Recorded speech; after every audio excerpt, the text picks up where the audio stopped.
Sorry, Janice, I don't mean to cut you off. You have to unmute.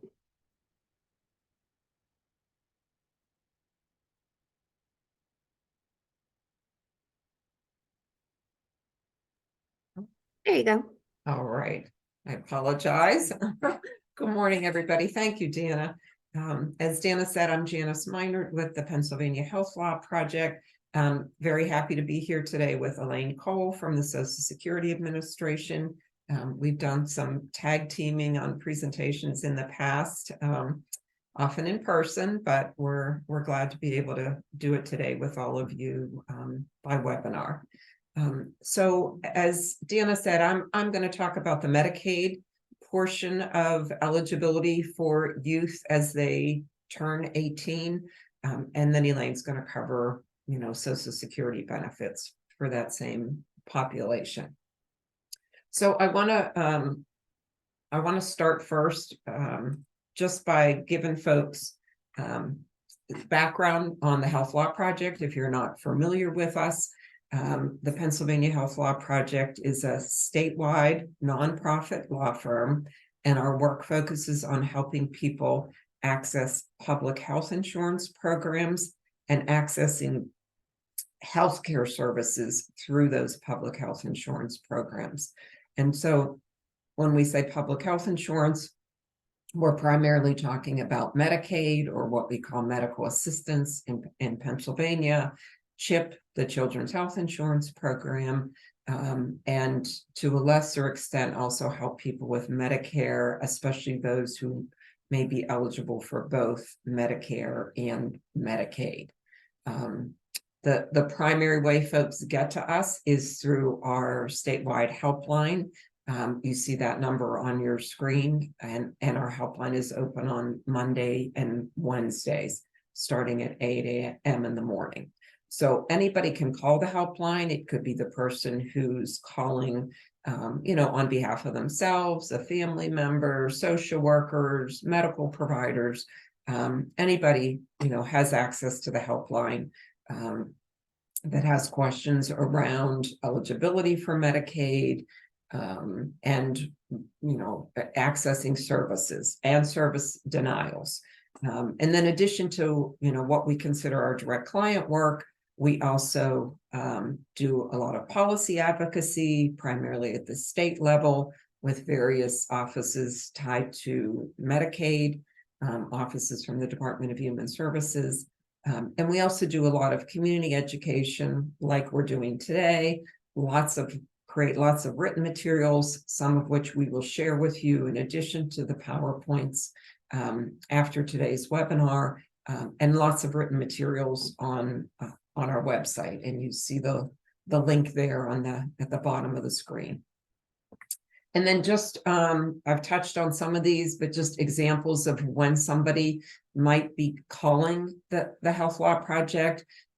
People needing help, as I said, with Medicaid eligibility, with home and community-based services, waivers, as they're often referred to, eligibility. People might have a Medicaid termination or a Medicaid waiver termination. Those are appropriate times to give us a call. Somebody might be new to Medicaid with Medicare, or new to Medicare when they had Medicaid.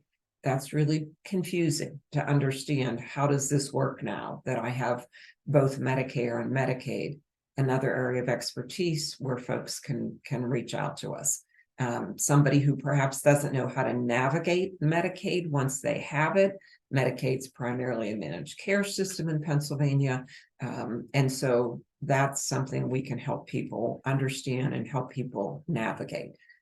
And then if people have denials of services through Medicaid or through some of their Medicaid waiver programs, then people can also call us. We can provide advice on the denial and the appeal process, and we can also provide direct representation for people with Medicaid appeals or Medicaid waiver service appeals. So just, a kind of a sense of what we do and, when to call us. Our focus is very, as our name implies, the Pennsylvania Health Law Project. It's, specific to health and public health insurance programs. So, our law work doesn't really extend beyond that. So today we're going to talk, as we said, about Medicaid eligibility, and specifically for kids as they turn 18, because Medicaid rules can change when kids turn 18. And it's helpful, I think, for kids in themselves, for their families, for providers, advocates, social workers, anybody who may be working with this population, to understand what can happen when somebody has Medicaid and they're getting close to turning, age 18. So we're going to talk first through like the various categories of Medicaid. In order for anybody to have Medicaid in Pennsylvania, and likely true across the country, they have to fit a category of eligibility. Typically, people don't really know that, and they don't know what their category is. And that's a part of what we're going to talk about today. But everybody has to fit a category, and each person individually, so that even if, I was on Medicaid with my family, there is no family Medicaid coverage. We may all be on Medicaid, but we're not eligible for Medicaid as a family. Everybody in that family has to be looked at individually, and kids, of course, included. So there are generally 4 ways that kids can be eligible for Medicaid. And you see them listed there on your screen. Kids who get SSI, that's referred to and coded in the eligibility system as a J category. Kids who may be eligible for Medicaid because they're income eligible based on household size, household income, they're determined eligible. That is referred to as a MAGI category, or coded as an MG category in the Medicaid eligibility system. Kids who don't have SSI and don't qualify for Medicaid based on household size and income, but have health issues or disabilities, they can be eligible for Medicaid in Pennsylvania under what's called the Kids with Disability category. Some people know it or refer to it as the loophole category, but it's in fact the PH 95 category. And then kids could also be eligible for Medicaid because they're eligible for and receiving one of the Medicaid home and community-based waiver programs. And so when a child turns 18 or about to turn 18, it's really helpful to know how prior to 18 they're eligible for Medicaid. So, want to talk through, some of these categories. As I said, sometimes certainly people or families know how their child is eligible for Medicaid. But if you don't, the county assistance office can let you know that. Healthcare providers, all Medicaid enrolled providers, have access to the Medicaid eligibility system. If they're familiar enough with that system, they may be able to, look your child up in that system and see, what category are they coded in.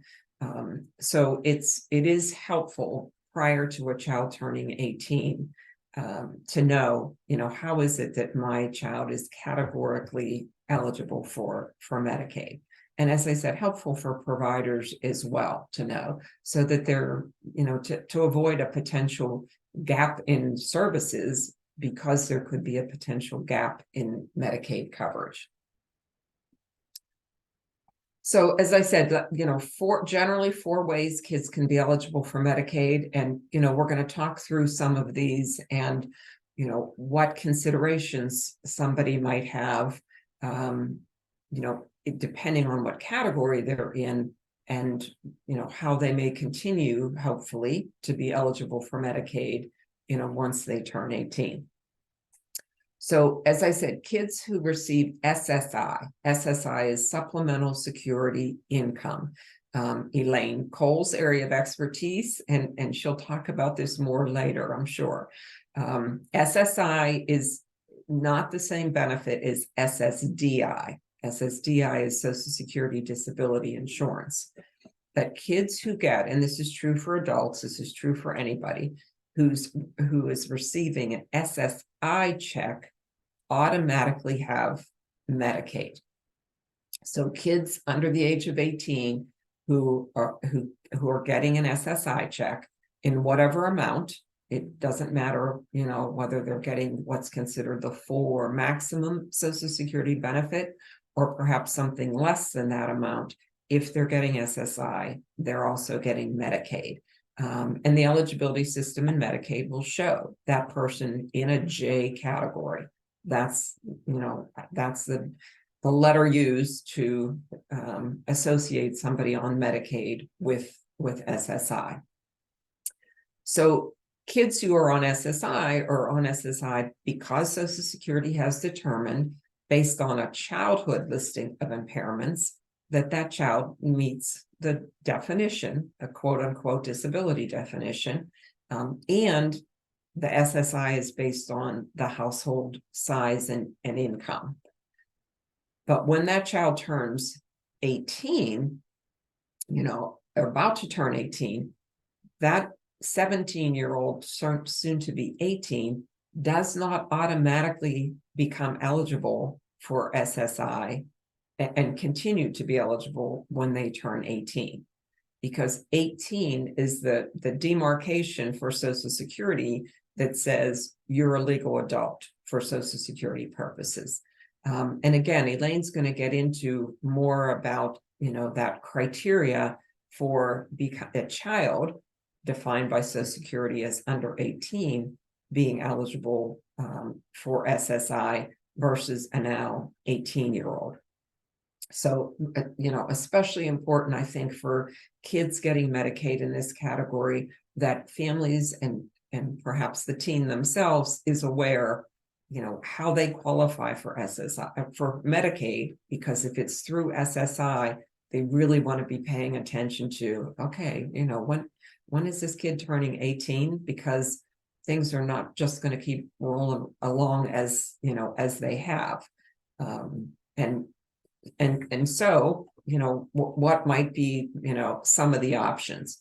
If a soon to be 18-year-old does have Medicaid under the SSI category, then there's a few considerations, based on that, soon to be 18-year-old's health condition or disability.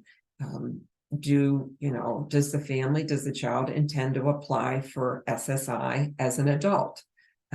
If so, they want to do that as soon as they can when that child turns 18.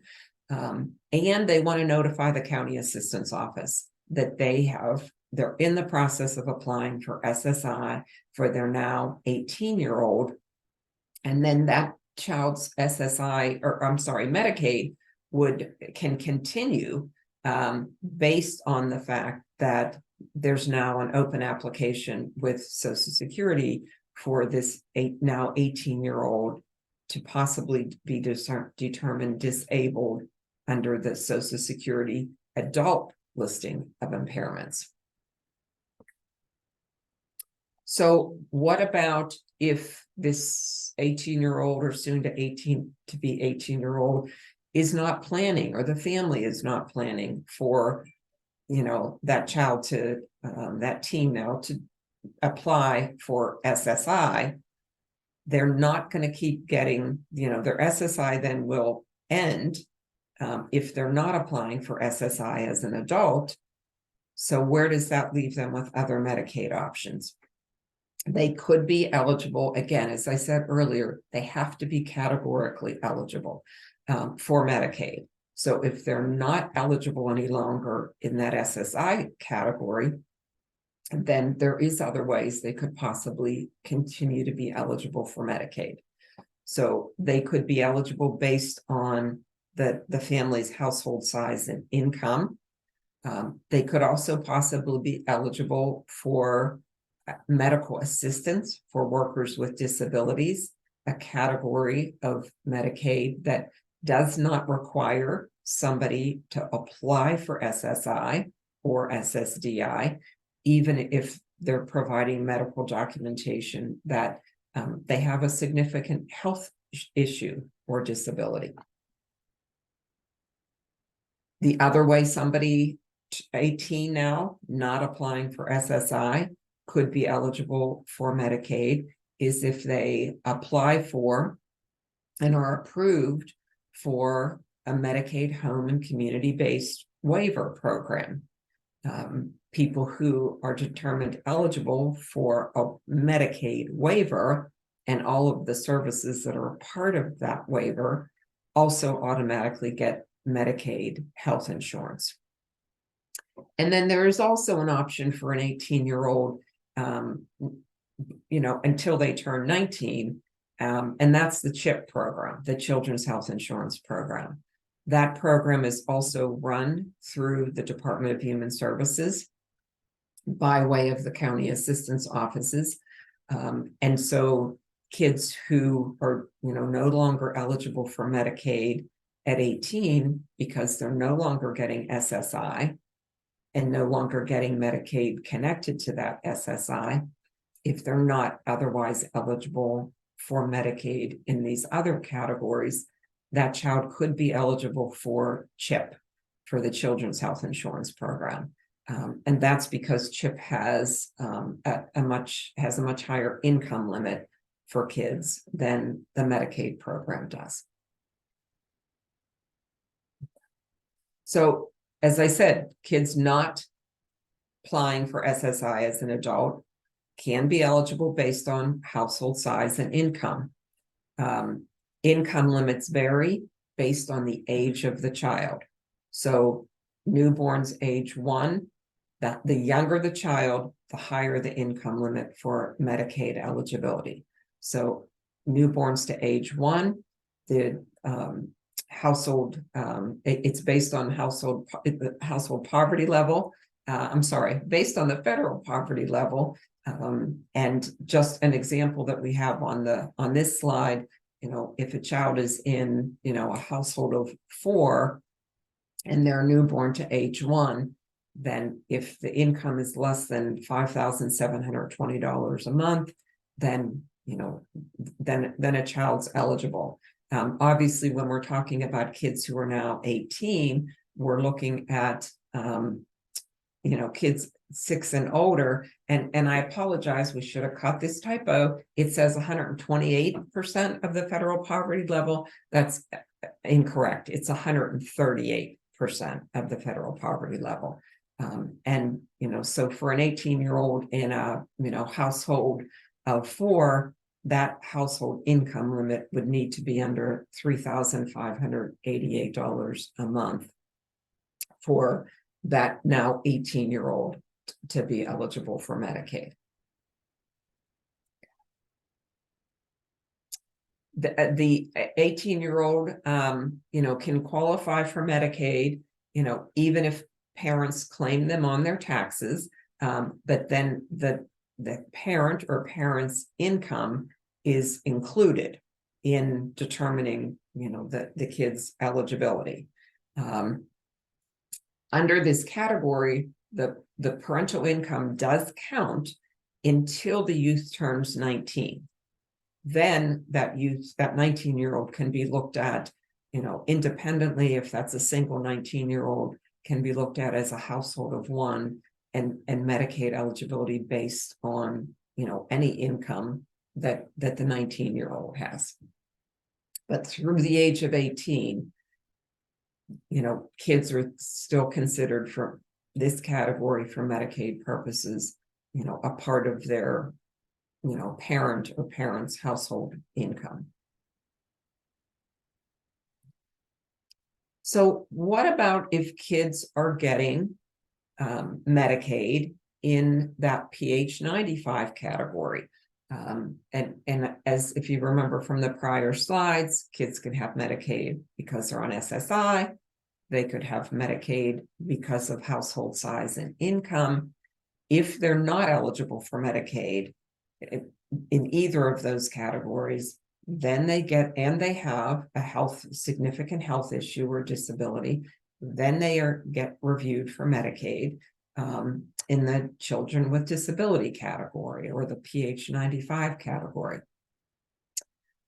But that category only goes until age 18. And we have talked to, more than a few parents over the years that were totally caught off guard when their now 18-year-old on Medicaid was in the PH 95 category and gets a notice from the county assistance office that their Medicaid is ending. And I think the confusion is understandable because the federal Medicaid law says kids are based on access to Medicaid services, that kids are defined up until the age of 21. But that's not how Social Security defines kids versus adults. And so you have a discrepancy there. So even though an 18 until 21-year-old can access all the Medicaid services that kids can access, it's about whether or not they're still eligible in their eligibility category. So kids who, have Medicaid in this PH 95 category, really important that families and hopefully, providers, case managers, other people supporting the family, recognize that when kids have Medicaid in this category and they're about to turn 18, their Medicaid under this category is going to end. But again, they could be eligible under other categories. So, for example, just like the child who had Medicaid on SSI prior to 18, children in the PH 95 category don't have SSI. Otherwise, they'd get Medicaid in that category. But they have some significant health issue or disability. That's how they got Medicaid in the PH 95 category to begin with. So one option for those now 18-year-olds is they may want to apply for SSI as an adult. And just like kids on Medicaid in the SSI category, they want to apply for SSI under the adult category with Social Security as soon as they can. Once that child hits their 18th birthday, and provide proof to the county assistance office. So that might be, if you applied online with Social Security, you might print that or take a screenshot of, that application with Social Security to let the county assistance office know, yes, I know my kid's Medicaid ends under this PH 95 category. However, we've applied for this child is now 18-year-old, applied for Social Security for SSI as an adult. And then if that 18-year-old is determined disabled by Social Security standards, it receives an SSI check, again, in any amount, then they have Medicaid, just like kids do. SSI equals Medicaid in Pennsylvania. And if that 18-year-old is not wanting to, depending on the health issue, wanting to apply for, SSI as an adult, they also could be eligible for Medicaid, as a non-disabled adult, based again on household size, household income. And again, for an 18-year-old, that income is at 138% of the federal poverty level. Kids who are on Medicaid in the PH 95 category perhaps don't want to apply for SSI, perhaps are not income eligible based on household size, household income, but they in fact do still have a significant health issue or disability if they're doing some type of paid work. And that literally could be something for the neighbor an hour a month, just so the neighbor's paying them, and the neighbor will put in writing that, yes, I'm paying so-and-so to do such and such for me. Then they're potentially eligible for Medicaid under the MAUD category, medical assistance for workers with disabilities. And as I said earlier, the mod category does not require people to apply for Social Security, SSI or SSDI. They just have to show documentation of what their medical documentation of what their health condition is, and provide proof that they're working. And as long as they're under the income limit for mod, which is a very generous income limit for a Medicaid program, then they could be eligible for Medicaid under that medical assistance for workers with disability category. That category does have a monthly premium, unlike any other way that somebody could be eligible for Medicaid. And that premium is 5% of the person's countable income.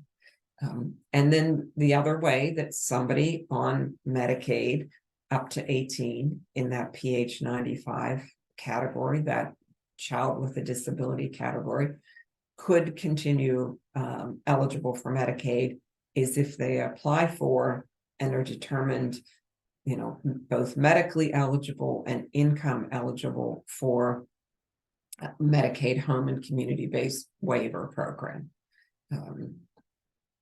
So again, the confusion I think often that we see from families around this PH 95 category is not knowing it ends at 18, even though Medicaid benefits for kids are defined up to the age of 21 based on federal Medicaid law.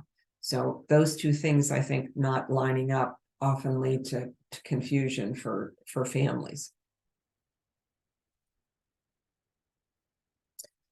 So fourth way generally that kids could be eligible for Medicaid once they turned 18. We talked about kids being able to get Medicaid as kids on SSI who then apply for SSI as an adult.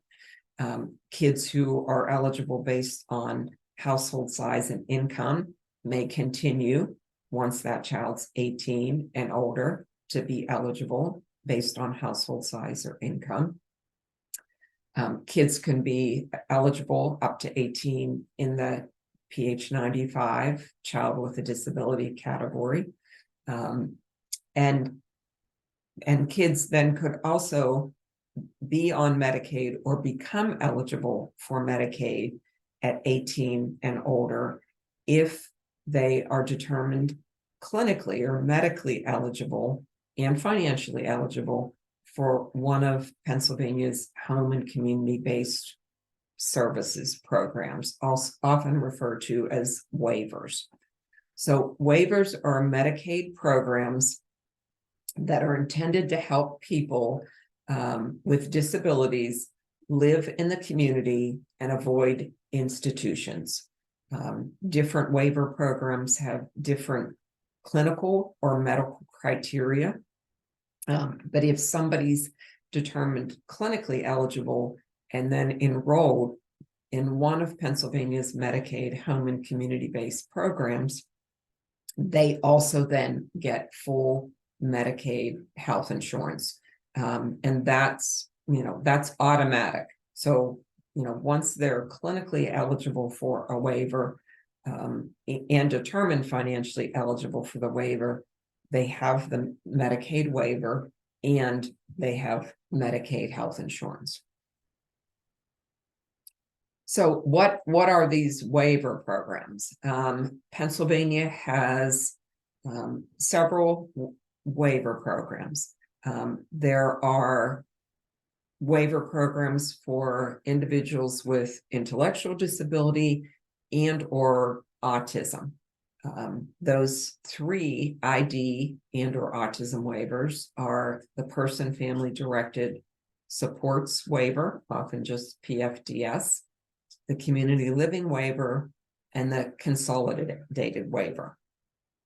And kids can be determined eligible as long as they meet the clinical criteria for one of those, intellectual disability waivers, from any age.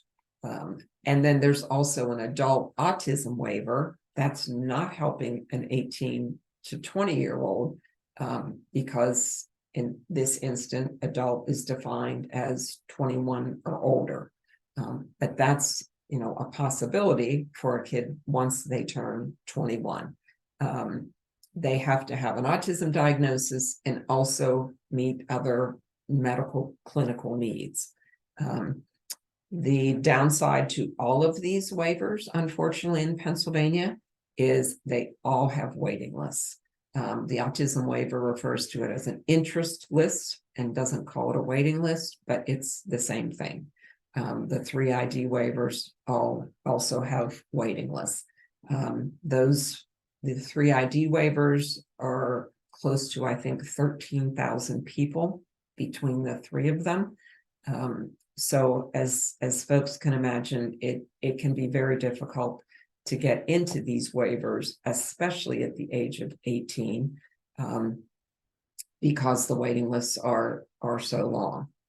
But still, I think very important for families and individuals, providers, to know about these waivers, because people can get connected to these waivers long before they're 18. And true even with the adult autism waiver.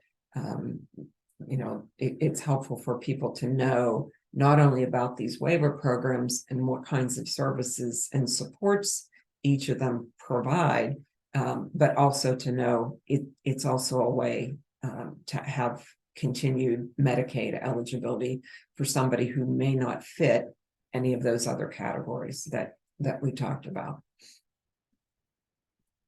There are also 2 Pennsylvania waivers for adults with physical disabilities.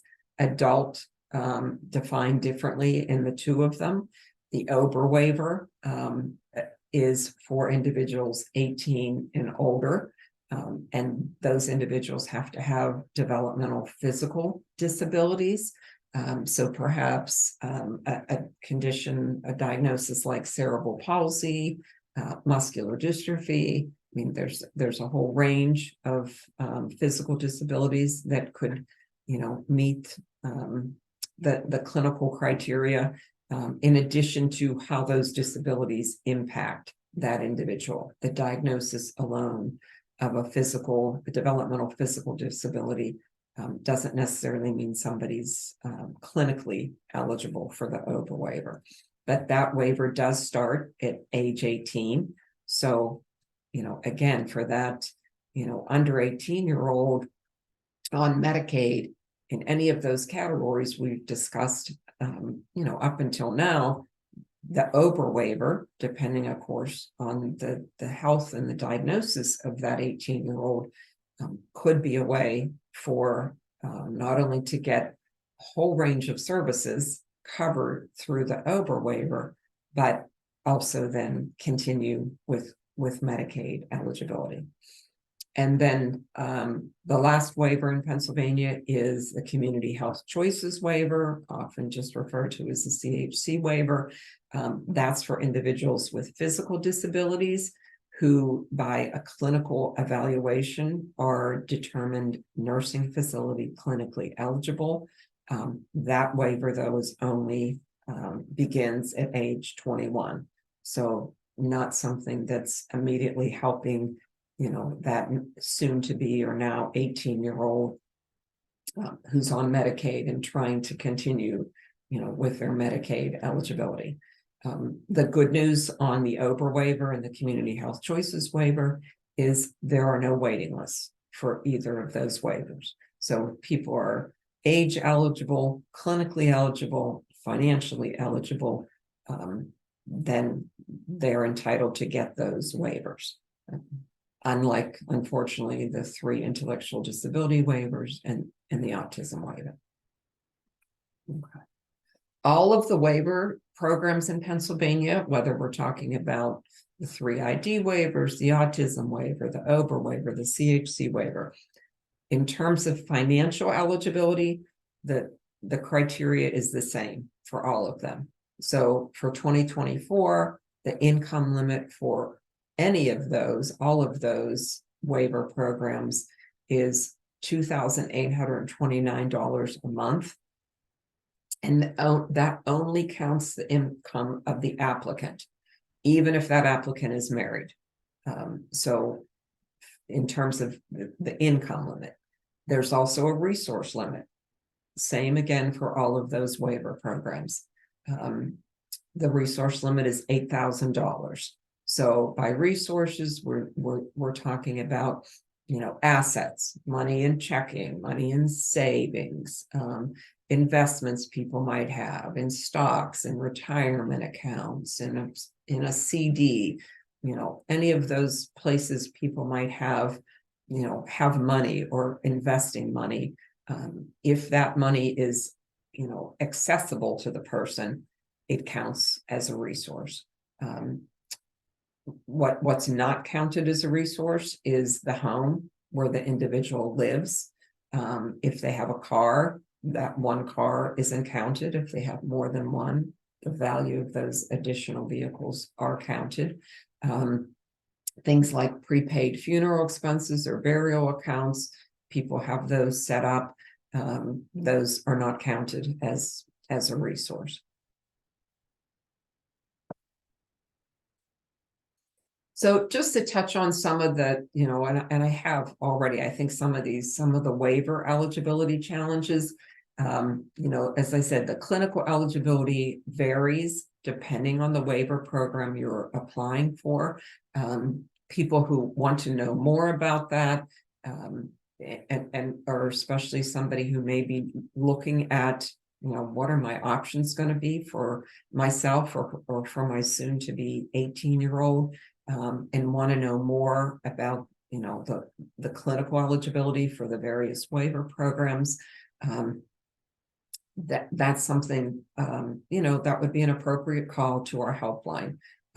Also a shameless plug for an April 2nd webinar that the Health Law Project's doing with Achieva, where the focus April 2nd, the focus on that waiver is just on the focus on that webinar is just the waiver programs in Pennsylvania. So folks also, feel free to email me and we'll make sure you get that information about, that April 2nd presentation with Achieva. As I said, the age requirements for the eligibility also varies, depending on those waivers. The long waiting lists, clearly problematic. There is actually a website, the PA Waiting List Campaign, where people can go on and see the waiting lists for those 3 ID waivers, the PFDS waiver, the community living waiver, and the consolidated waiver. And you'll see that the waiting list broken down by, category. People are put in an emergency category, a critical category, or what's called a planning category. And so that's, of course, a huge challenge to access those waivers when there are 13,000 people on those waiting lists. The adult autism waiver is a much smaller waiver, I think currently serving a little over 700 people. But again, an interest list. People don't automatically get it even when they're clinically and financially eligible. The challenge, of course, with the community health choices waiver is that, it's for individuals with physical disabilities, but they have to be 21 or older. So that's not helping, obviously, that 18, 19, or 20-year-old who perhaps otherwise is not eligible for Medicaid. And then, this CHIP is not Medicaid. It's a different health insurance program. It is very good comprehensive coverage, covers many, not all, but many of the same benefits that Medicaid covers. And CHIP does go from birth to age 19. So perhaps that 18-year-old who's, no longer eligible for Medicaid and not going to be eligible in any of the other categories we just talked about, then they certainly will be eligible for CHIP. It's really more a matter of, will they be eligible for free CHIP, low-cost CHIP, or needing to pay the full premium for CHIP. Eligibility for CHIP is based on, the individual's household size and income. Income is tied to the tax filing status of the individual and the household. Complicated rules that we could do a webinar just on that. And so, children with disabilities, are generally better served on Medicaid because of EPSDT. And EPSDT, early periodic screening, diagnosis, and treatment, is that federal Medicaid law that defines kids as up to the age of 21. And in a nutshell, that law says kids on Medicaid get all medically necessary services. So for kids who are 18 and, perhaps aging out of their current Medicaid category that have disabilities, I think, you'd want to explore other things like applying for SSI as an adult for that 18-year-old, looking at the possibility of MAUD, medical assistance for workers with disabilities, because even though CHIP is good health insurance coverage for kids, it's still not as comprehensive as Medicaid is and may not meet all the healthcare needs of, an 18-year-old with disabilities or significant health issues. And then this is just giving folks a breakdown of, if somebody's eligible for low cost CHIP, what that monthly premium range can be, full cost CHIP, and these are 2024, premium numbers. And then somebody who's eligible for free CHIP, no premium at all. And then again, depending on what category of CHIP somebody's eligible in, determines, whether they have, copays, how high those copays, or if they have any copays at all. And in the case of free CHIP, no copays. Individuals wanting more help for themselves, for family members, certainly can get help by calling us at the Health Law Project. We can help you. I feel like this was a lot of information. I feel like I know this information well, and yet even as I hear myself explain it, it's a lot, and I think overwhelming, and certainly can be confusing. But that is what we do. That's our expertise. I think perhaps the biggest takeaway from this hour portion of my hour portion of the webinar is that if kids are on Medicaid and they're approaching the age of 18, that it's important to be keying into how is it my child is eligible for Medicaid, or my client or my patient, whoever that soon to be 18-year-old is, in relationship to you, and what might I need to do to prepare to make sure that, if possible, that 18-year-old remains eligible, likely in a different category than they have Medicaid now, or in a different circumstance, like SSI for kids versus SSI for adults. We can help people sort through that, understand their options, understand in more detail clinical criteria for things like the home and community-based waiver programs. So we certainly, encourage folks, reach out to us, call our helpline, and then on that screen, you also have my direct phone number and my direct email. People can certainly feel free to reach out to me. And then I'm going to turn to Dana and see if we have some questions. I think we're going to try, tell me otherwise, Dana, if we can at least try to take a few questions if we have them. And then if not, we're gonna turn this over to Elaine Cole with Social Security. Yeah, absolutely. Thanks, Jana. Great job. That's definitely a lot of complicated information. I think you present it really well. So We have some great questions though to follow up. The first is going right off of what you just mentioned about leading up to age 18. Can you just clarify for folks how you find out how someone is eligible for Medicaid, what category they're in as they approach their 18th birthday? Yeah, the county assistance office, and anybody who's tried to contact them know it can be very challenging. But the county assistance office would certainly know what category somebody has Medicaid under.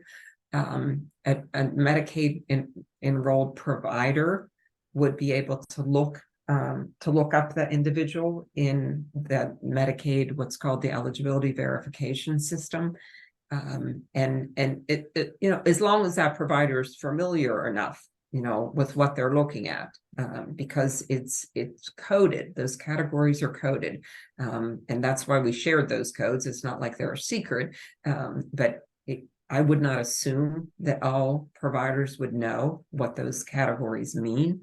But even if they can tell you that, and you have this additional information from us today, you would then know. If they say, well, all it says here under category is J, there's your answer. Your child has Medicaid because they're getting SSI. That's the J category. But otherwise, it's really the county assistance offices. And when we're working with clients, we're able to tell them as well, because we very fortunately here at the Health Law Project have access to the Medicaid eligibility system. So when we work with clients, we're able to, with parent permission, of course, we need the child's name and date of birth, sometimes need their full Social Security number and date of birth, but we can look them up and let them know that. Thanks, Janice. A few different questions came in about this same issue in terms of waiting until the child is 18, or should you start applying before age 18 for Medicaid? The concern being, if you can't apply until 18, will the child lose their coverage in the meantime? So can you walk through that process? Sure. And again, Elaine's going to take over, I think, the SSI piece and answer that. Can you even start applying as an adult for if SSI is the route you're looking to explore for your, soon to be 18-year-old? I'm going to let Elaine answer that question, and her PowerPoint itself may answer that. But otherwise, you can't. I'm just trying to think through how. You certainly can be prepared to apply. So, for example, I'm thinking, somebody an 18-year-old who might, maybe the MAWD, the Medical Assistance for Workers with Disability, is, kind of the path that makes sense.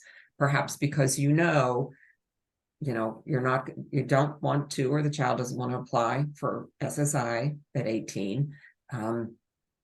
And and can find out prior to 18, will my child qualify based on, household size and income?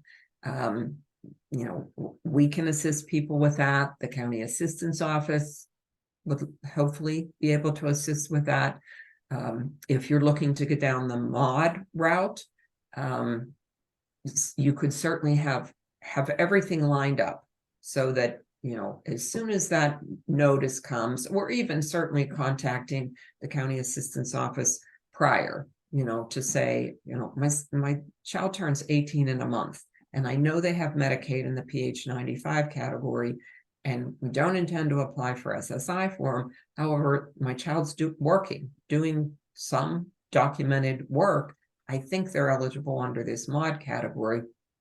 They could then have that documentation, medical documentation ready, verification or pay stubs, whatever, depending on the type of work, so that, they're ready to go. And if you get that Medicaid termination notice, and you have other ways to explore to continue for Medicaid for that child, the other thing that can be very helpful is appeal that denial, that Medicaid termination notice, appeal it right away within 15 days of the date on the notice. And when you appeal, say, I'm appealing and requesting that Medicaid benefits continue. And that helps then, create a window, because an appeal could take 30, 60 plus days, to actually have a fair hearing, which is the appeal mechanism. That also can help, kind of buy everybody some time. And in case of, the waiver programs, depending on which waiver, this now 18-year-old or soon to be 18-year-old might be eligible for, that application process can start beforehand. In the case of the ID waivers, not unfortunately helpful with, even the OBRA waiver. You can kind of have, try to get things rolling, but you're really not going to be able to apply for the OBRA waiver till the child's 18.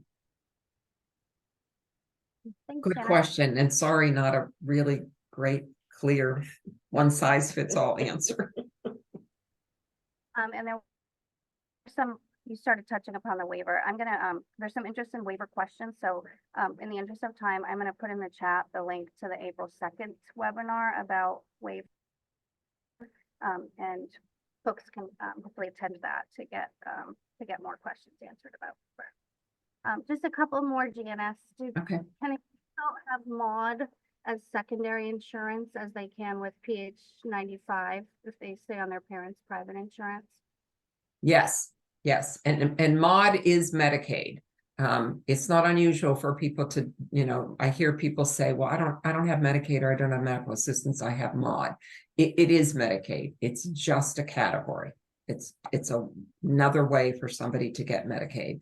And yes, so absolutely, an individual can have, just as they may, if they have Medicaid in a PH 95 category, secondary to perhaps insurance through parents, yes, they can have Medicaid in the MAUD category as secondary insurance to the employer insurance.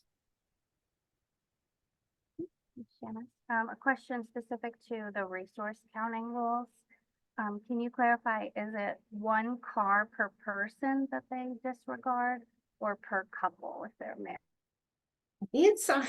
It's one car per person, which always kind of surprises me. But yes, I think it's one car per person. And Dana, correct me if you think otherwise. Now, while you're answering the next question, I can look. I'll check the eligibility handbook, and I can link to that section in the chat. Great, thank you. Okay. Once an 18-year-old in PH 95 gets SSI and keeps their Medicaid, do they then have to renew annually with the CIO for their Medicaid to continue? Yeah, they should not.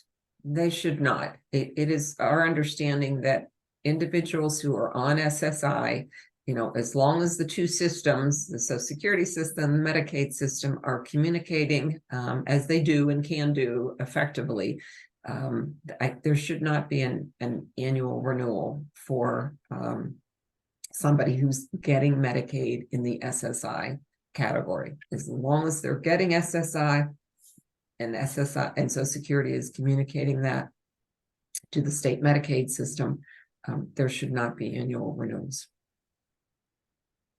Okay. Do parents need to provide income and resource information when filing an annual Compass reapplication?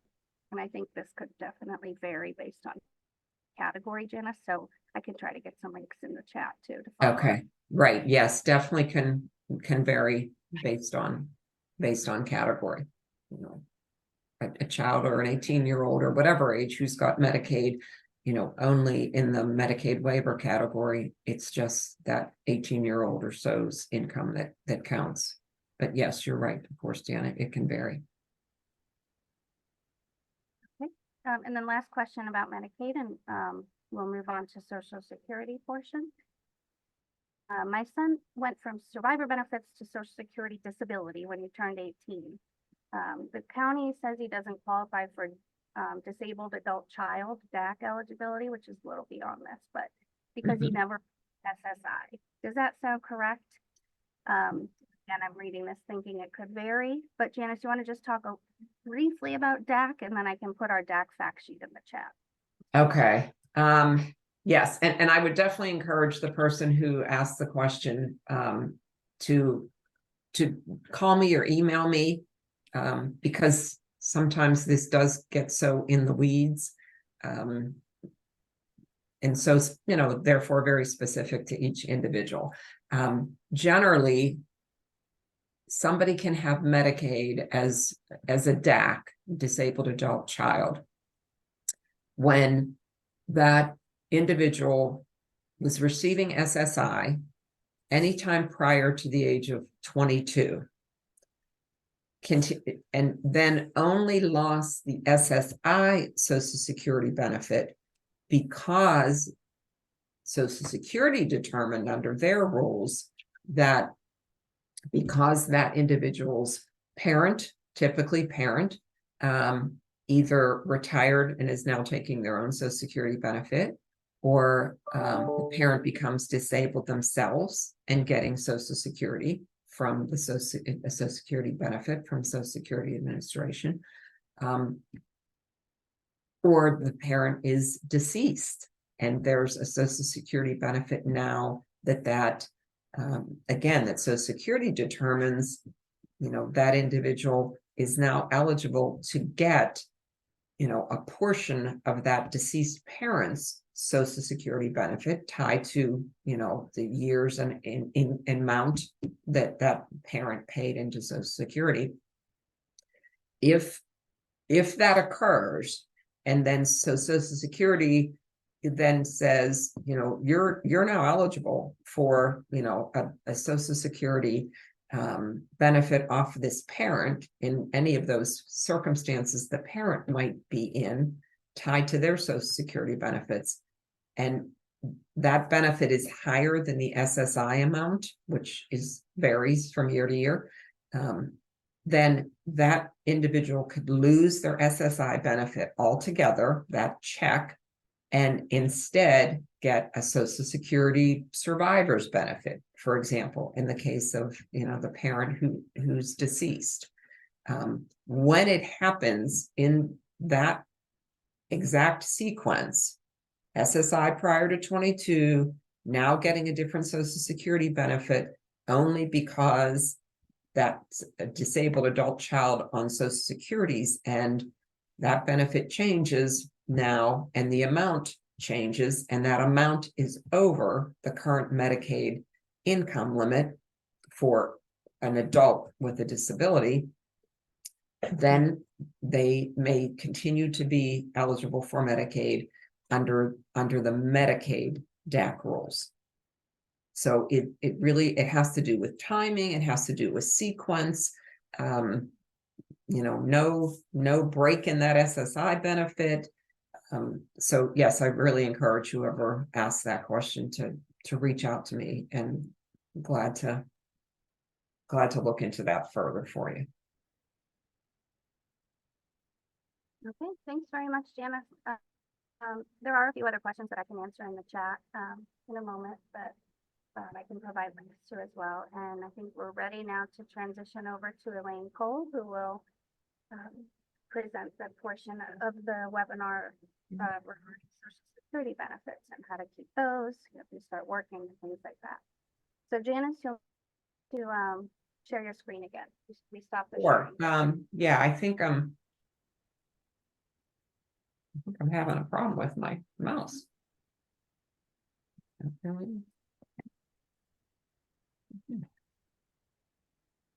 I sure am.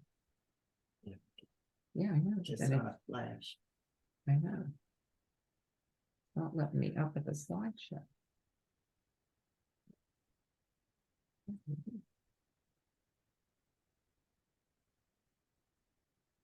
Dana, are you seeing our screen? You seeing?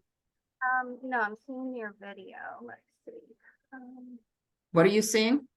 Your video. I don't see your screen. Share.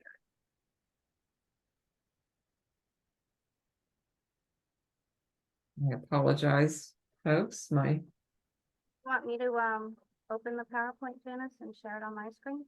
Let me.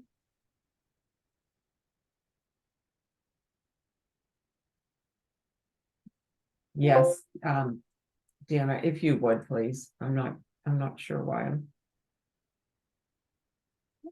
One moment to open it up.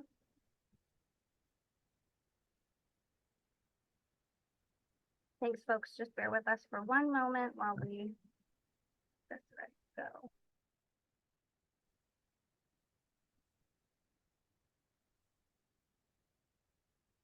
And I guess, Elaine, if you want to just yep, you can switch out and introduce yourself while I get your slides up. Apologies again, folks, for the delay.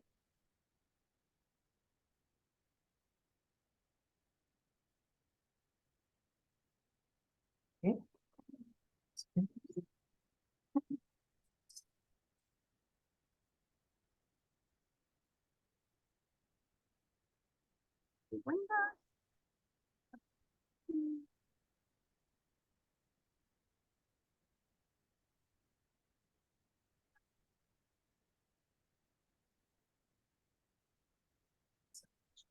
Okay, Elaine, I got them up. Thanks. Sorry about that. I couldn't find them for one moment.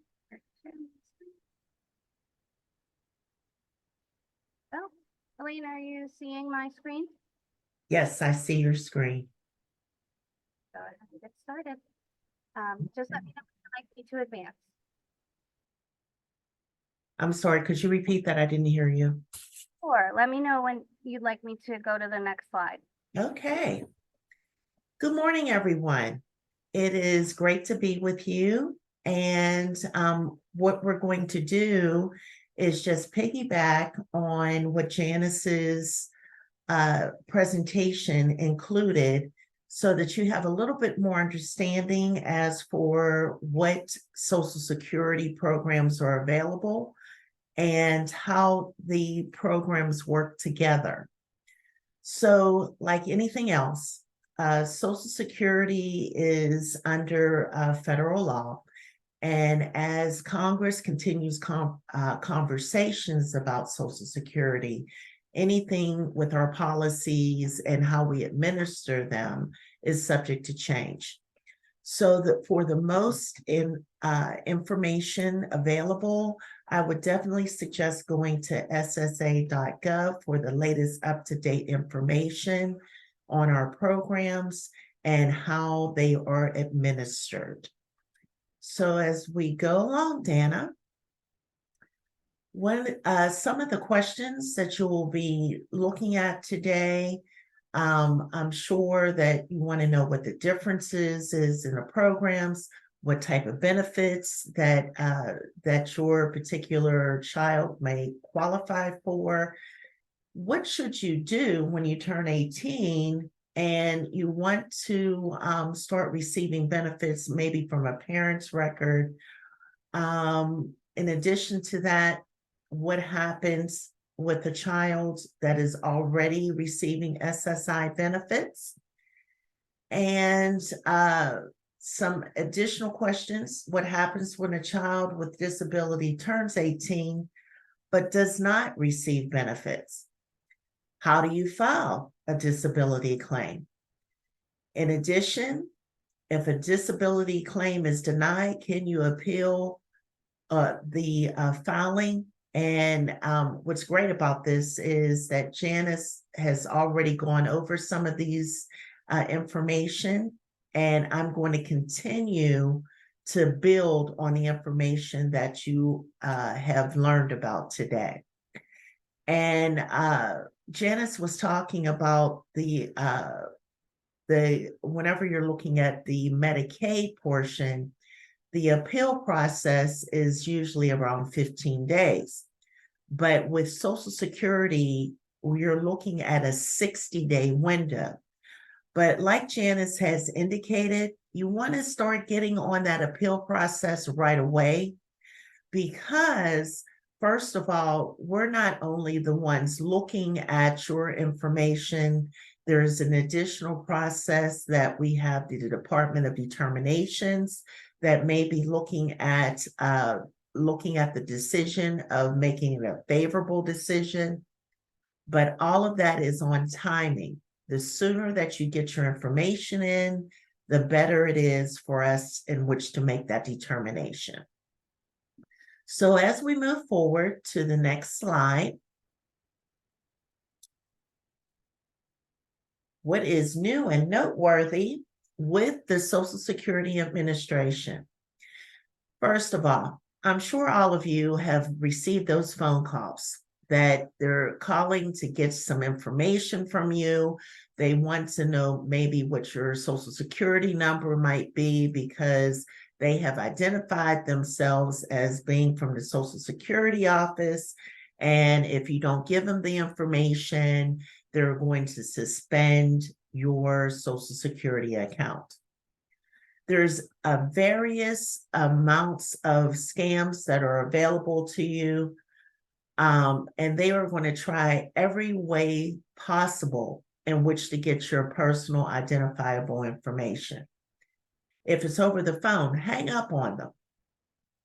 Please, if you engage in any conversation, do not make any type of payments with gift cards or wire transfers. No federal, state, or local agency is going to ask you to pick up gift cards in which to pay a debt.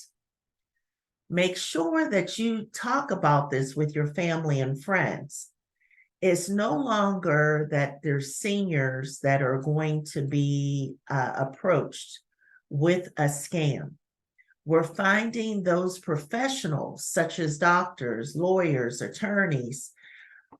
They are actually, some of them are falling prey to these particular scams because they have very busy schedules.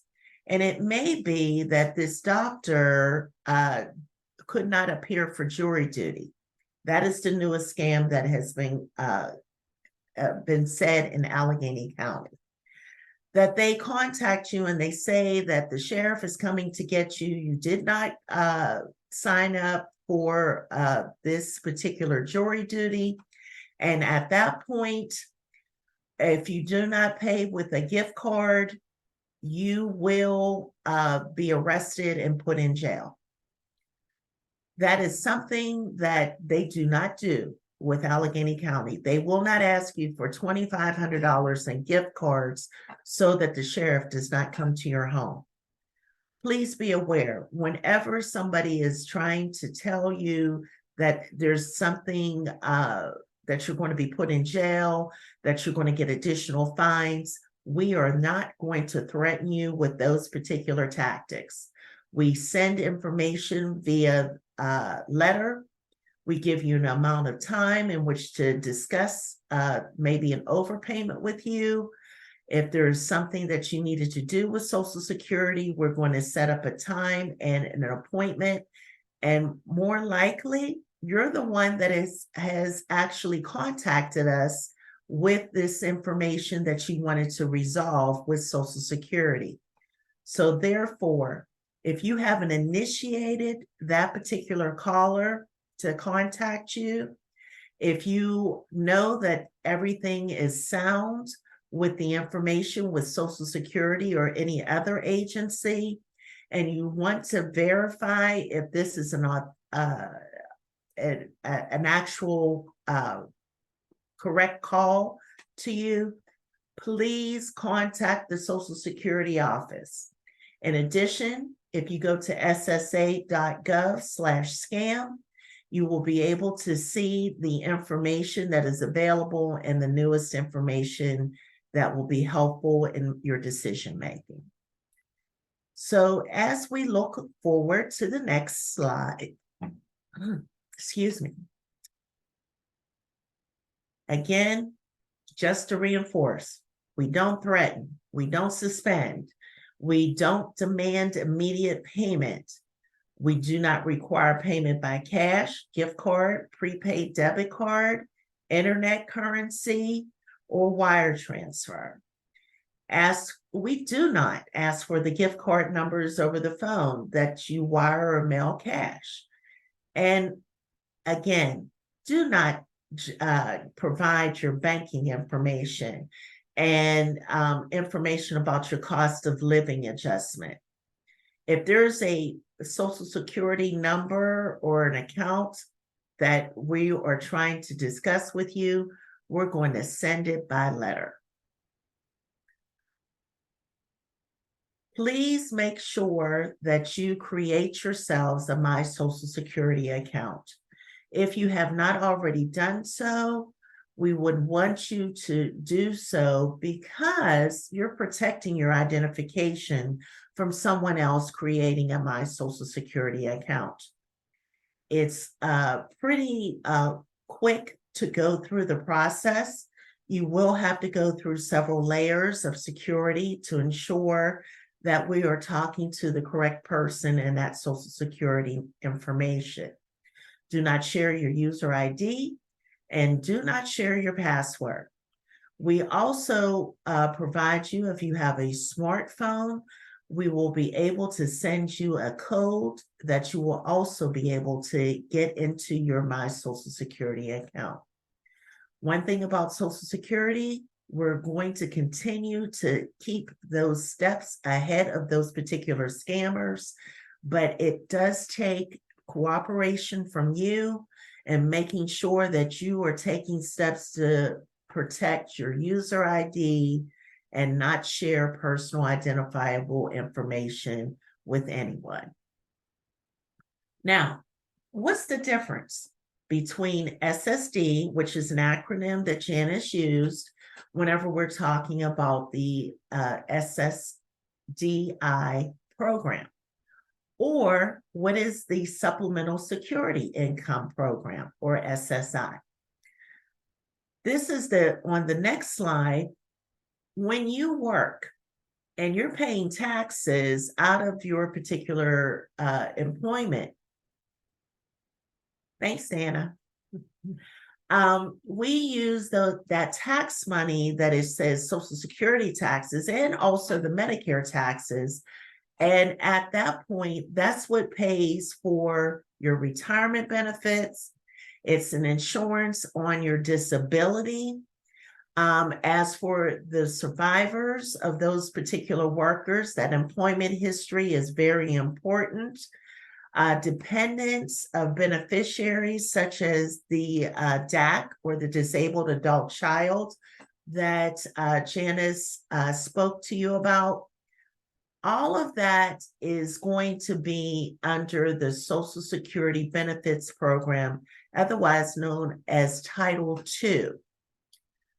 When you're speaking about SSD, remember, these are taxes that you've paid into the program and that has you covered under the Social Security Trust Fund. On the next slide, you will see that Social Security benefits may be payable to a child if the parent who's disabled or retired and is entitled to a Social Security benefit, or there's a parent that has passed away and they have an employment history. We could possibly pay Social Security benefits, also known as survivor benefits. As for the child, they must be, first of all, the age of 18, younger than 18, unmarried. If they're between 18 and 19 years old and a full-time student and they're still in high school, full-time in high school, they could possibly receive it. And in addition to that, that's the Childhood Disability Benefits, otherwise known as CDB, another acronym. At that point, that person has been deemed disabled before the age of 22.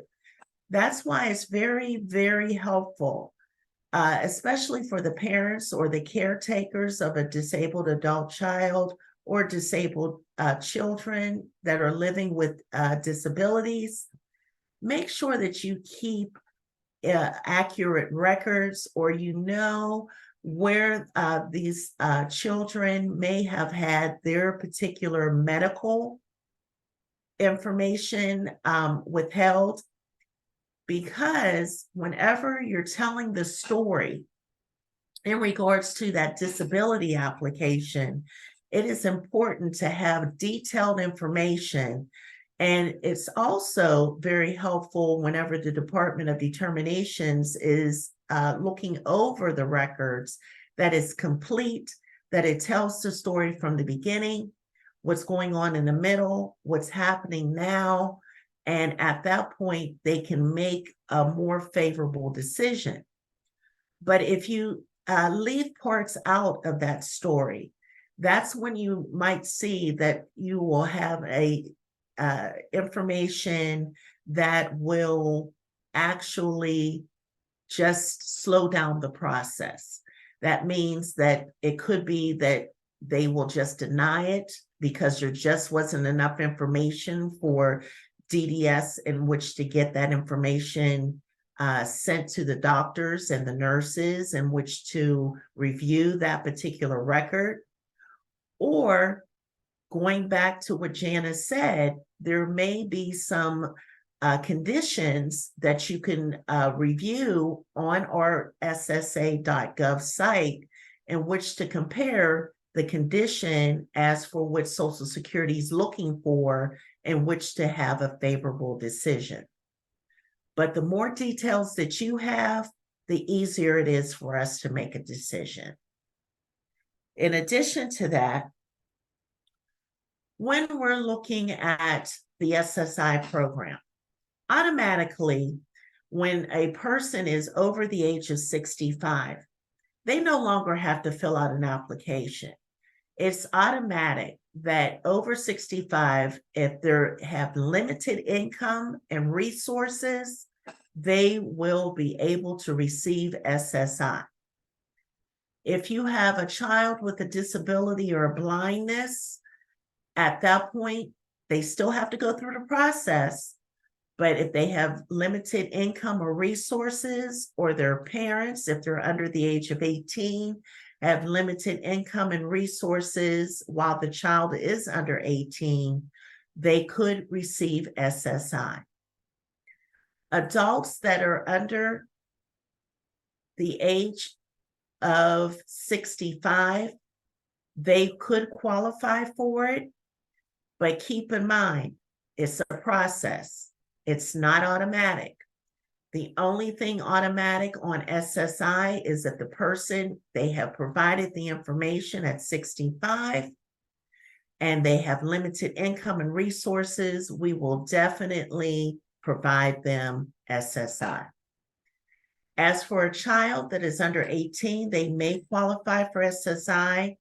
Again, looking at the rules, looking at the policies, they have limited income and resources. And we're speaking about the parents as well as for that particular household. What happens when the child turns 18? If you're under the age of 18, receiving Social Security benefits, and you're still in school, and if you are still disabled, just prior to your 18th birthday, we're going to mail what we call the 1372. This is the form that is necessary that the actual school that this child is actually a student full-time, they will need to have their particular counselor complete to ensure that they are still eligible to receive the benefit.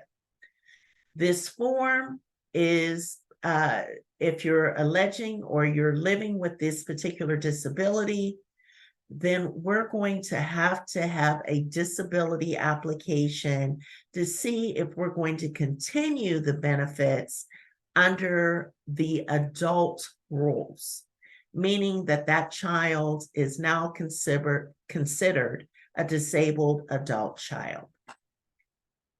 Therefore, as we continue on, automatically, if you do not qualify under those particular rules, we will automatically stop those particular benefits. But like Janice said, remember, every decision is appealable. So at that point, if you feel that is the wrong decision, please take the moment and take that application to appeal. If you're turning 18 and receiving SSI, first of all, Social Security is going to determine if you meet the definition of disability, if you qualify for SSI based on income and resources, and if your benefit is based on your living arrangements, income, and resources as an adult. And if you can manage your funds directly. That is also part of what we call the representative payee program, meaning that it's someone else may have to handle your particular benefits. But this is all part of the process called the age 18 redetermination. An acronym for that, if you ever go into one of our offices and mistakenly one of our representatives says, oh, it's time for your RZ, that is just a short term for redetermination. On the next slide, as for when the redetermination for a child that is turning 18, first of all, I would suggest contacting the Social Security office 30 days before the 18th birthday. Sometimes there may be some availability, but a lot of times these local offices are 4 to 6 weeks out. So by the time that you get your particular appointment, most likely your child is now 18 years of age. But in those particular times that you are able to get an appointment right away, you want to ensure that the representative that is taking your application has a note that they're not to process it until the actual child's 18th birthday. In that particular regard, if they were 17 and 11 months away, and that representative automatically sends that information over to the Department of Determinations, at that point, the Department of Determinations is going to automatically deny it. Now you will have to go through that particular process again once the child is actually 18.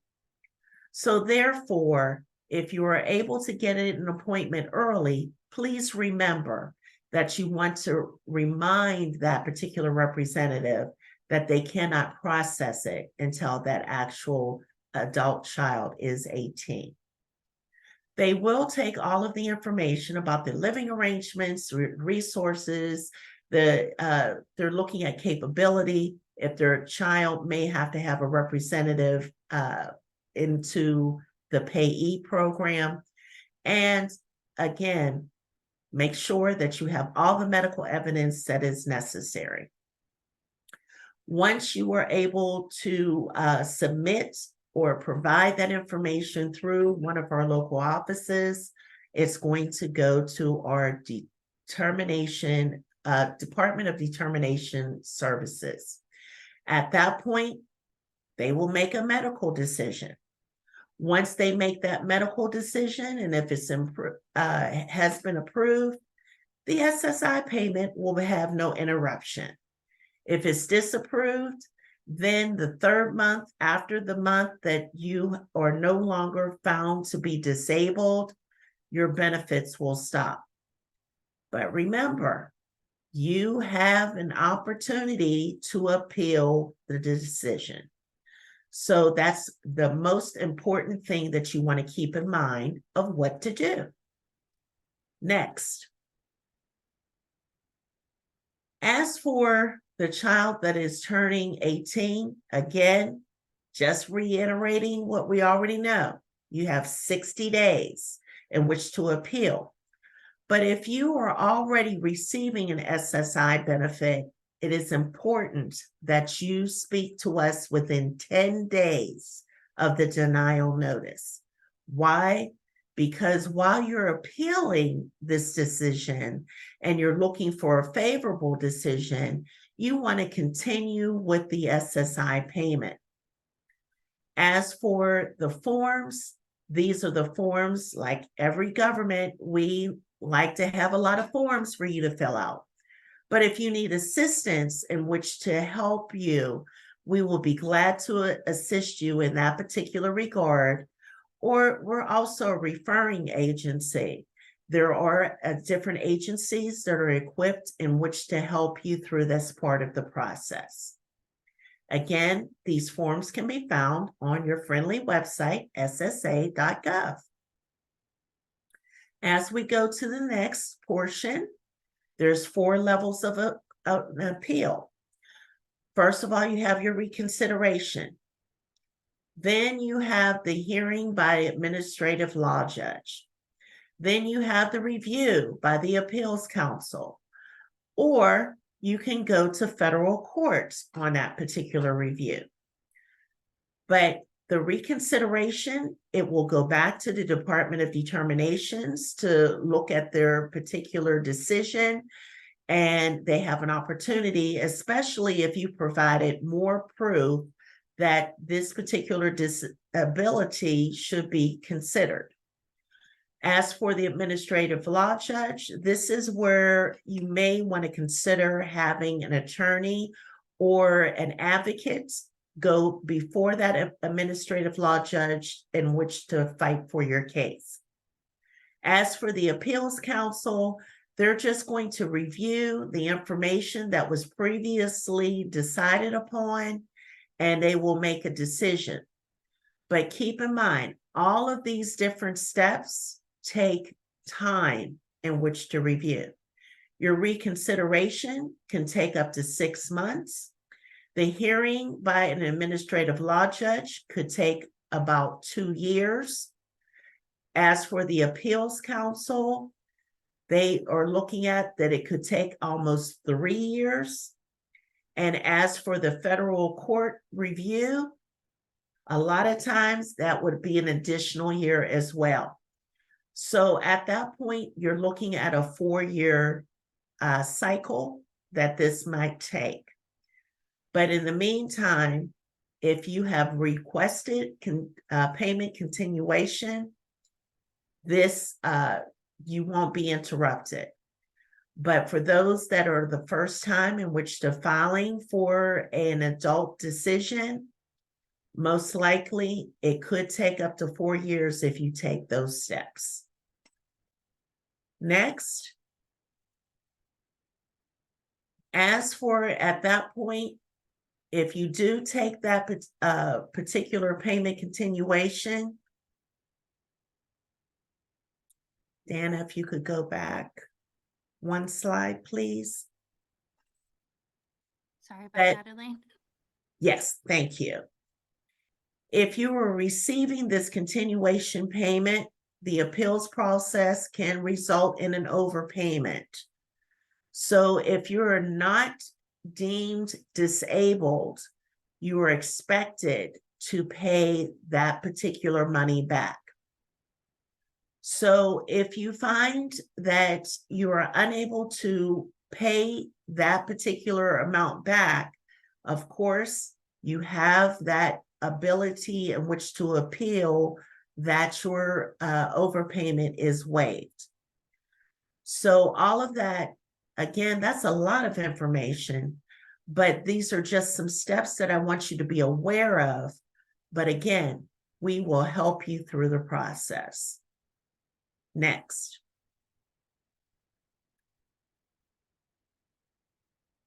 As for children, SSI, and age 18 foster children, again, that's a different case.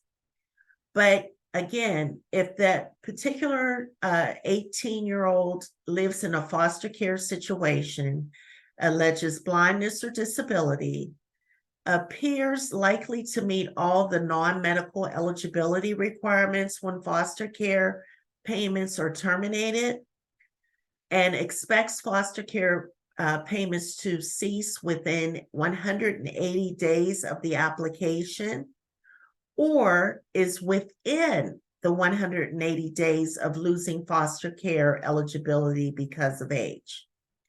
At that point, this is a person that is transitioning out of the foster care.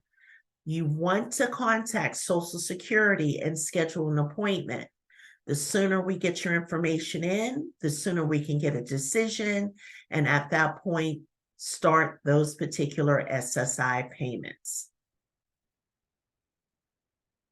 Next, if you do not receive a Social Security or SSI as a child, but you have disabilities, again, you can apply for either SSD or SSI. For Social Security disability, you must meet eligibility based on looking at living at it with a disability. If you're insured on your own work history, if you have a parent that is insured, then we could look at either DAC benefits or otherwise known as CDB benefits. For SSI purposes, and I just want to reiterate what Janice had indicated to you, SSI is an individual benefit. So you would have to have a disability.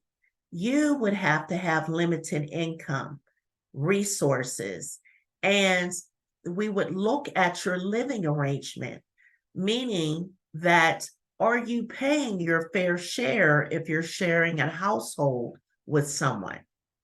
So that all makes a difference in how much of the SSI you receive.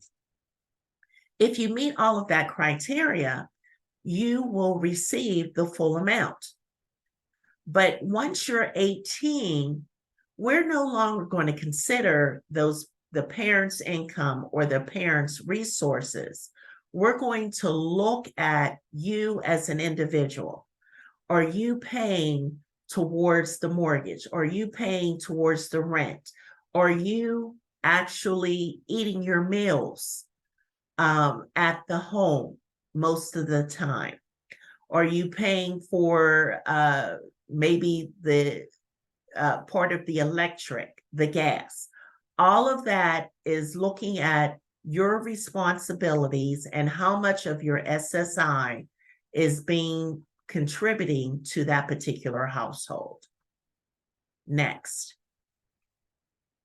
when we look at the definition of disability, please remember a person who cannot work due to a severe medical condition that is expected to last or will last at least 1 year, or possibly that the condition is going to result in death, and that the medical condition is preventing them from substantial gainful activity. If their work in the past and now this particular condition is preventing them from adjusting to a new work or from the work that they're doing, that is a definition of a disability. Just because they may have a condition that is expected to last for 6 months, but through medication, it could be through surgery, they can return back to work, that person would automatically be denied because the condition was not expected to last for at least 1 year. Next, as for the SSDI program, to be eligible, we have a recent work test and we have a duration work test. Again, this is about your own individual work history. Depending on your age will depend on how much we look back on your work history to determine if you are what we considered insured for the benefit. For instance, when we look at the next slide,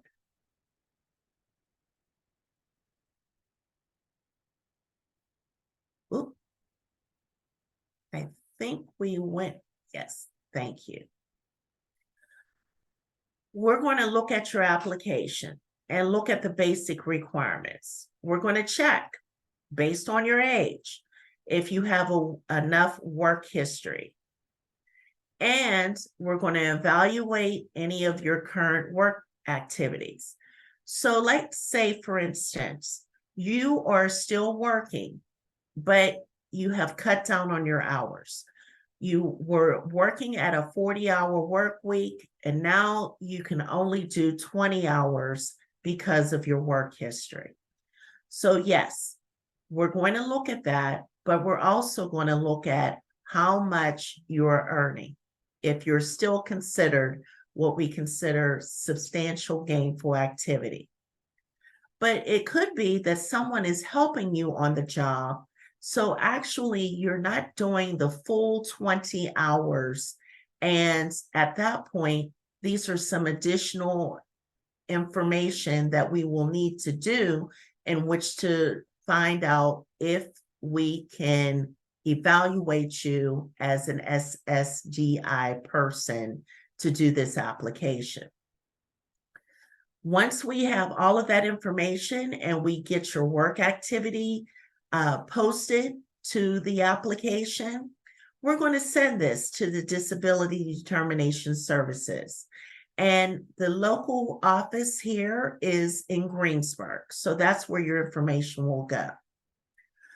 As for the doctors and the disability specialists that are in DDS, they're going to send away to all of the doctors that you've listed on your medical evaluation. And they're going to say, okay, we're going to discuss all the facts to your case. As for this particular state agency that's funded by the federal government, they're going to look at all of that medical evidence, and then they're going to look at our policies to make a decision in regards to if we're going to approve or deny the claim. If approved, again, we're going to send you a letter, and we're going to say the amount of your benefit and when the benefits will start and your reporting responsibilities. This is important. Please let us know if there is any change in your work. It could be that you've gone back to work. But if you do, let us know, because sometimes work may have an effect on that Social Security disability decision. If it's not approved, remember you have that opportunity in which to appeal. As for getting SSI, again, remember, income and resources, that's the biggest. If you're 65 or older, we're going to do this automatically. If you're totally or partially blind, based on our rules, then there is a very good possibility that you will be approved on SSI.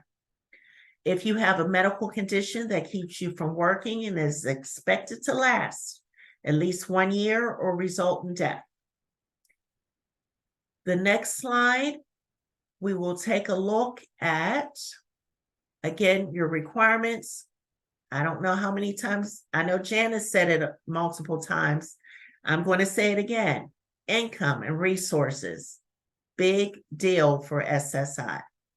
If you live in the United States or the Northern Mariana Islands, if you're not a U.S. citizen, but you are lawfully residing in the United States, you could still receive SSI. In addition, on the next slide, income, the difference between earned and unearned income.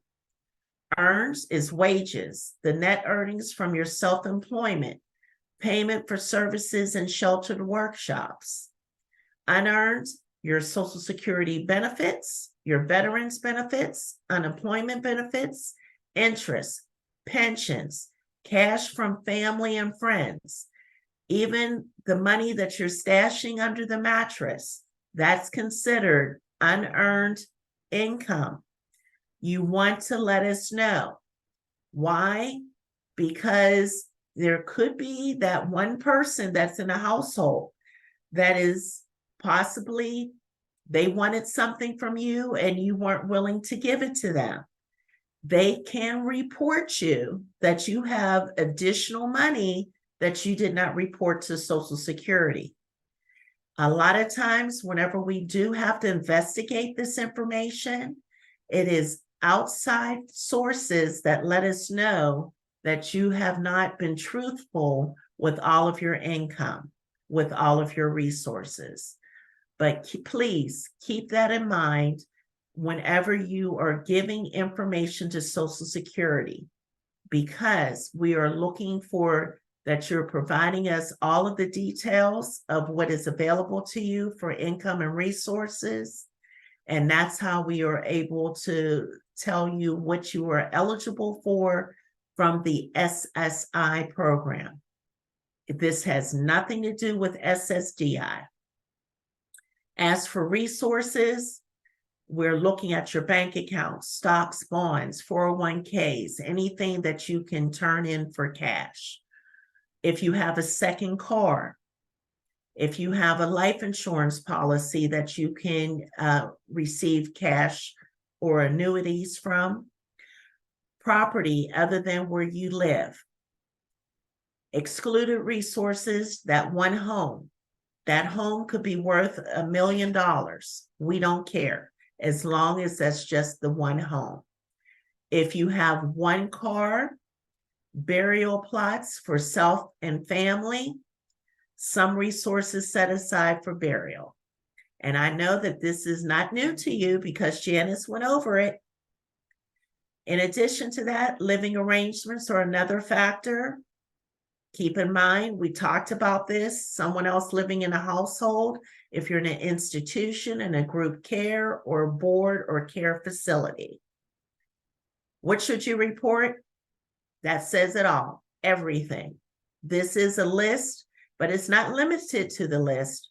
So keep in mind, if you receive an income or resources, contact Social Security when it comes to SSI.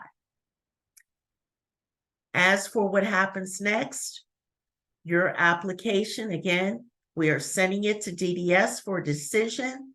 They will get the medical records. They will ask for additional information, or it could be that they will ask you to see one of our particular doctors in determining your medical condition.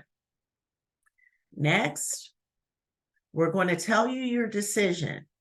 When they DDS has a decision, they're going to send you a letter.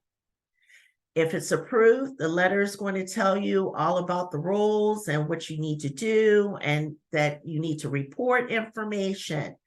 It's usually about maybe 6 pages of information. Please review it in its entirety. If you have questions, contact Social Security. If it's not approved, you know what to do. Appeal the decision.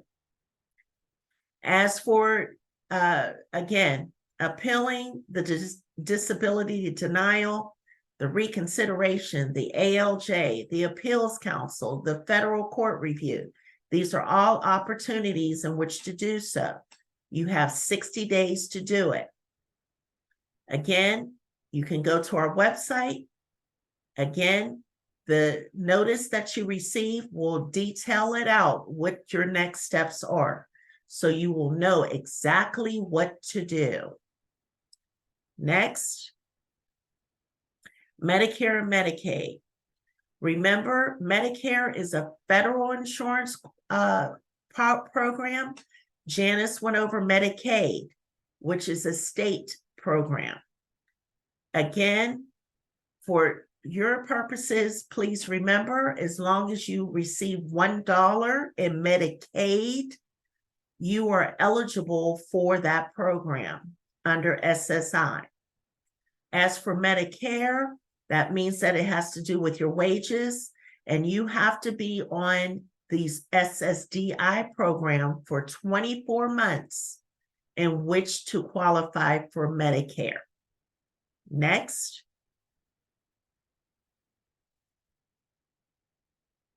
Work incentives, like if someone is helping you with your work, a lot of times these are some of the programs that you can get into that you will be eligible in which to receive credits to your Social Security disability program that will allow you in which to have that extra help, and it doesn't deter from your amounts that you're receiving from Social Security.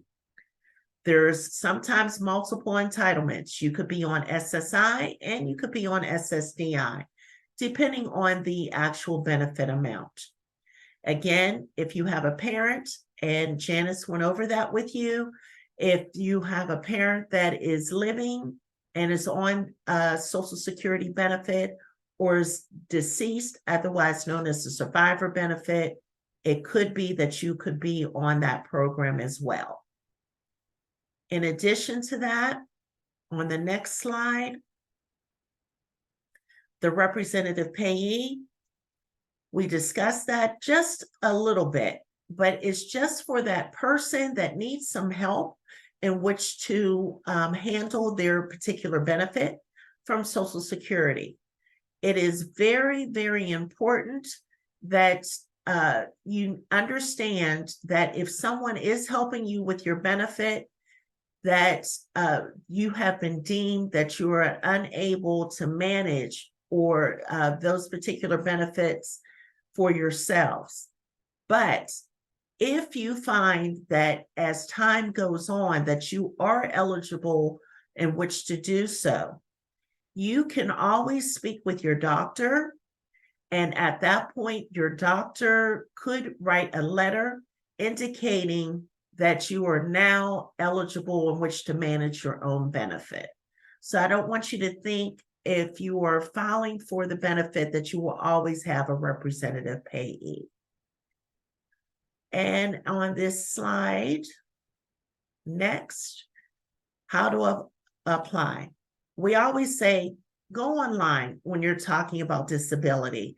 Why? Because you can take time in which to fill in all of the necessary questions with adequate answers that will have a better idea as for if your disability claim will be approved. If you decide that you want to contact us by phone, by looking at 1-800-772-1213, you can also schedule an appointment. You can also schedule an in-office appointment. But keep in mind, if you go into the office or over the phone, it's usually a 2-hour time slot that they have available for you for disability. That's why we always suggest that you might want to file online, because you might want to come back and add some more information. So you can always save that application and come back to it. But if you do a phone appointment or an in-office appointment, a lot of times it's going to take you, you might not have all the information that was necessary. And you should have the answers to all of these questions. I know that this is a lot of information, and especially after I'm following Janice, who did just such a fine job of answering a lot of these questions. But keep in mind, we're available to you. I know that Dana has put my email address information to on the chat. But Dana, I'm going to ask if there's any questions that you might have out there that are burning. I will be glad to assist. Absolutely. Thank you so much, Elaine. That was wonderful. I'm going to stop sharing the screen for a moment just so I can read you these questions. Excuse me. Yeah, Dana, you're faint. We're having a little trouble hearing you. Is that any better? I had to move downstairs because we're having internet issues. It's Oh. always something. Can you hear me okay now, Elaine? Yes, thank you. Okay, great. So we do have a few questions. When my daughter turns 18 and we apply for SSI, will they consider household income? So that being said, if she doesn't qualify now as a child, would she qualify at age 18? That's the beauty of turning 18. We're going to look at you individually. So as long as that 18-year-old is going to contribute to the household expenses of paying their fair share, that's when we're going to get information from that particular household. If they're living with their parents, they're going to ask them to provide, how much are they expected to contribute to the rent? How much are they expected to contribute to the utilities of the home?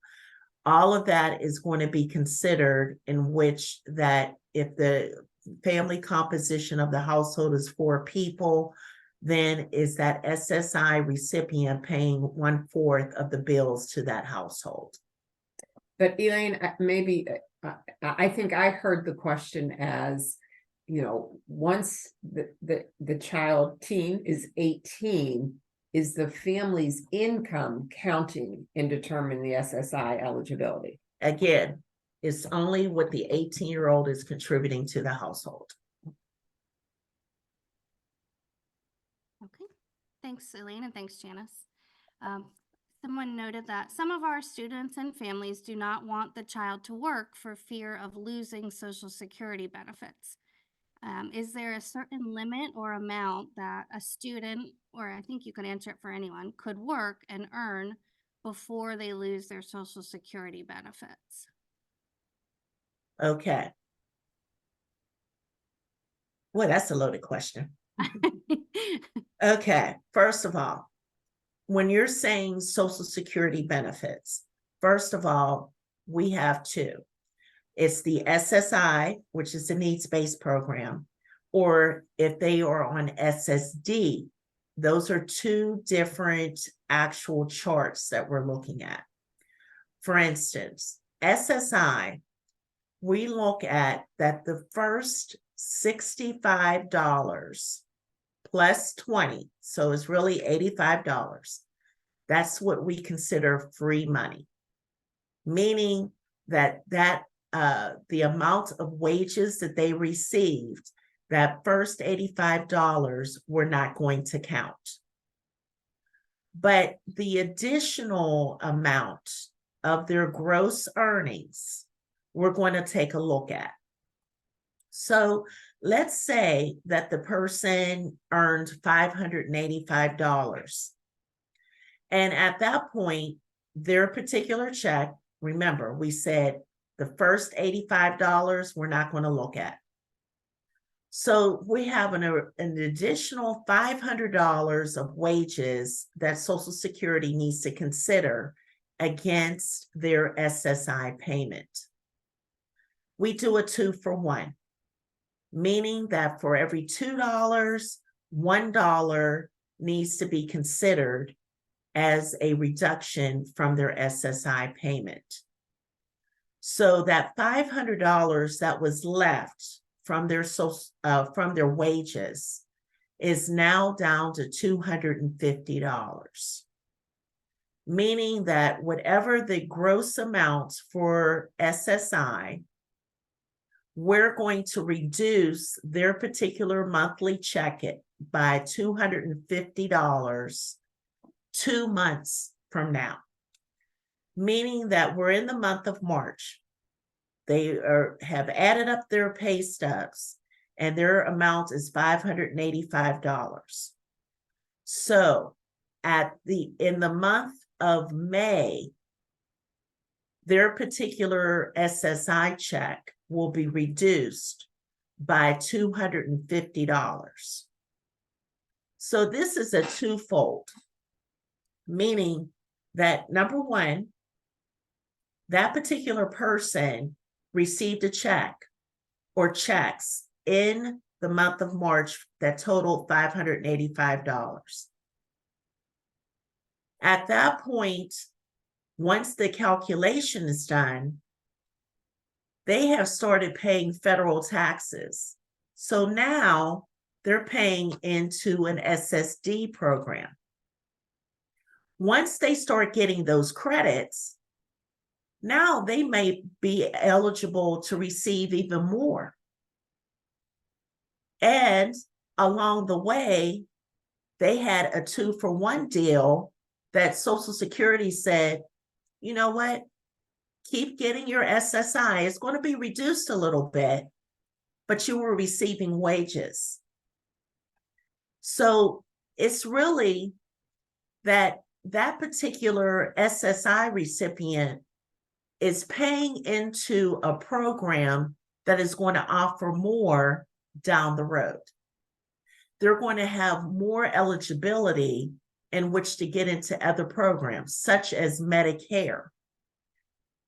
They're going to, if they continue to contribute into the Social Security, it might change from SSD that they might not need to have that anymore, and they can go right into a retirement benefit, which what most likely will be a lot more than what they're receiving from the SSI program.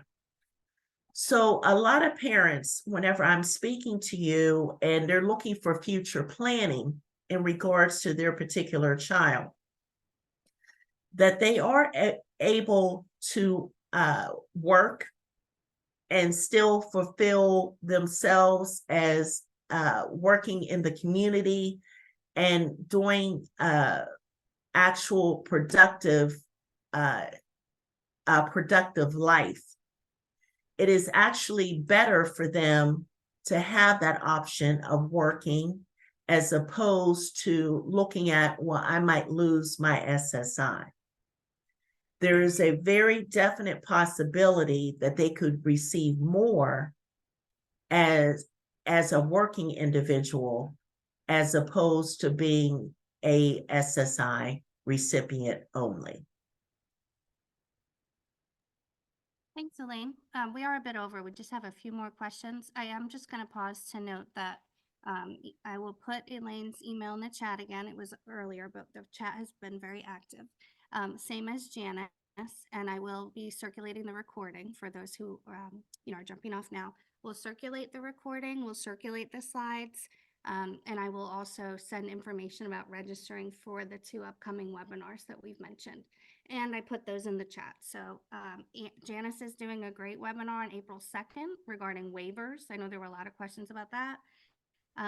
That link is in the chat. And then Elaine will do another presentation on April 23rd regarding SSI and SSDI. So some of those more involved questions could be answered there too. The next question, Elaine, in the chat is people are often confused about fair share. Can you explain that and kind of give an example? Okay. Going back to the example used a little bit earlier, if there's a 4-person household and there is $1,000 worth of bills to maintain that household, and at that point, the SSI recipient in that household is responsible for 25% or 1/4 of that particular budget, meaning that it could be the rent, it could be that they have responsibility for electric, telephone. It could be that it could be the cable, all of those bills. In that particular point, just to make it a simplistic example, that person would be responsible for $250 of that $1,000 budget to that household. So that might be an inclusive of food, but we're looking at that there's a bucket of 4 people sharing $1,000 worth of expenses. At that point, that $250 is considered what there is the fair share of that particular household. Now, let's say that particular person, they really didn't have a lot with the electric and gas, or maybe that particular household is not expecting that they're paying their fair share.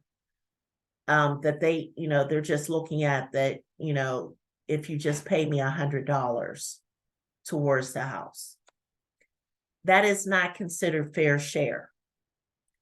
Whatever the bills are of that particular household, they want to make sure that you're paying the amounts that you should be as an individual of that household. If you're not considered paying fair share, you're no longer a living arrangement of A. You would be considered a living arrangement of B, as in boy.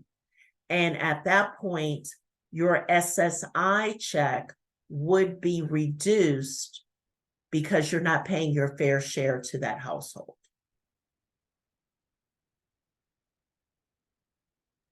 Thanks, Elaine. There seems to be a follow-up question to that here that came in while you were talking. What if the person hasn't been contributing to the household because they have no income? So is the plan to start paying after they get SSI? How is that documented? That is correct. So whenever they're during the interview process, when we were talking about that age 18 redetermination, or otherwise known as an RZ, we're going to ask you, and we're going to ask the person that is in charge of that particular household, ask for what the expenses are. And they're going to be signing an affidavit that the expectation is that they're going to start contributing to that household. So once the Social Security representative reviews all of that information about the living arrangements, about the income and resources of that particular newly SSI beneficiary, they're going to determine if it's going to be a living A arrangement or a living B arrangement. So if they're contributing their fair share, they will receive the full amount of their SSI. If they are not contributing their fair share, they're going to be considered a living B arrangement, and their SSI benefit will be reduced. Okay, thank you so much, Elaine. Mhm. I think we'll stop there for questions, just to be respectful of folks' time. I want to thank you so much, Elaine and Janice, both of you, for joining us today to present this helpful information. I did let folks know in the chat all the various items that folks were looking for will be circulated after the webinar. I'll send the slides and a handout today, as well as the survey and the link to schedule to sign up for the next 2 webinars. I want to thank everyone again for joining us, and thank you to the Pennsylvania Developmental Disabilities Council for making the presentation today possible. Janice, is there anything else you want to add before we wrap up? Just the reminder, Dana, that in addition to the other information, we'll send folks a copy of the PowerPoint. We also will be sending a survey out. And if folks can complete that survey, we really appreciate it. And we know our funders at the Developmental Disability Council appreciate it as well. It just really helps. It helps the federal government track those funds. So thank you so much. Absolutely. All right. Thank you both. And thanks everyone again for joining. Have a great rest of the day. You as well. Thank you.